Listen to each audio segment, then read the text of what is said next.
तुम्ही पाहत आहात MCN news Marathi. Sindi railway येथे ग्रामीण रुग्णालयाच्या मागणीसाठी आंदोलनकर्त्या 550 गावकऱ्यांनी रक्ताने लिहिले शासनाला पत्र। वर्धा जिल्ह्यातील सिंदी रेल्वे येथे प्राथमिक आरोग्य केंद्राला ग्रामीण रुग्णालयाचा दर्जा मिळावा या मागणीसाठी आंदोलन 21 फेब्रुवारी पासून शांततापूर्ण जन आंदोलन करण्यात येत आहे। या आंदोलनामध्ये नागरिक, महिला, युवक मोठ्या संख्येने सहभागी होत आहे। दरम्यान आपल्या मागण्या मंजूर करण्यासाठी आंदोलनकर्त्या 550 नागरिकांनी आपल्या रक्ताने पत्र लिहून हे रक्ताने लिहिलेले पत्र शासनाकडे पाठवण्यात येणार असल्याची माहिती देण्यात आली आहे। तर ही मागणी मान्य न झाल्यास तीव्र आंदोलन करण्याचा इशारा गावकऱ्यांनी दिला आहे।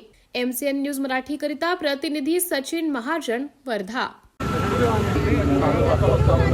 वर्धा जिल्ह्यातील सिंदी रेल्वे येथे एक भव्य आंदोलन सुरू आहे आणि या आंदोलनाचं स्वरूप आहे की 1000 पत्र माननीय मुख्यमंत्र्यांना नागरिकांनी स्वरक्ताने लिहिणार आहे। 1962 पासून इथे प्राथमिक आरोग्य केंद्र आहे आणि या प्राथमिक कुठलीही सुविधा नसल्याने आणि दिवसेंदिवस शहराची व आजूबाजूच्या खेड्याची लोकसंख्या वाढत असल्याने या इथे सुविधायुक्त एक ग्रामीण रुग्णालय व्हावं। या रुग्णालयामध्ये ECG झाली पाहिजे, सोनोग्राफी झाली पाहिजे, एक्सरे झाला पाहिजे।